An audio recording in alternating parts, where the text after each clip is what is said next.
আসসালামু আলাইকুম রহমতুল্লাহি ওয়া বারাকাতুহু মাগফিরাত। كيف الحال? সবাই কেমন আছেন?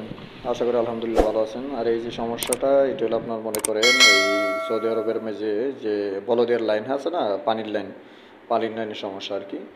তো এইটা সমস্যার সমাধান হওয়ার পরে এই যে আপনার মনে করেন যে মাজরার মাঝে যে লাইন হয়, মাজরার মাঝে যে লাইন, এই মাজরার লাইন দিয়া রাশ্বাস দিয়া তারপরে আপনার মনে করেন উপরে ওই যে ইয়াগুলো আনা হয়েছে, ঘাসগুলো আনা হয়েছে যে আনলিমিটেড, আর এই যে ঘাস আপনার মনে করেন লাগানো হয় আর কি সৌদি আরব। যে ঘাসগুলো দেখবেন আর কি, যে গাড়ি দিয়ে নিয়ে আসছে এই ঘাস, ওই ঘাস আপনার মনে করেন কি একটার পর একটা সুন্দর করে বিছায়া দেওয়া হইব। আর বিছায়া দিয়া তারপরে আপনার মনে করেন না প্রতিদিন এই ঘাসের উপরে পানি দিলে তারপরে আপনার মনে করেন ওই গাছটি সুন্দর হয়।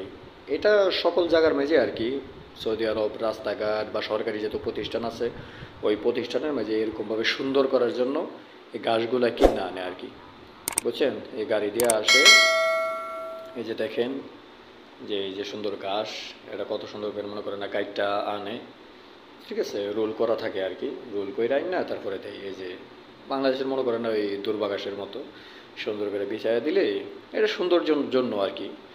আর সৌদি আরবের মাঝে সরকারি যে প্রতিষ্ঠানগুলো আছে ওই প্রতিষ্ঠানে আপনার আপনাদের কাছে যদি ভিডিওটা ভালো লাগে তো একটু কষ্ট করে চ্যানেলটা সাবস্ক্রাইব করবেন আর চ্যানেলের পাশে থাকবেন।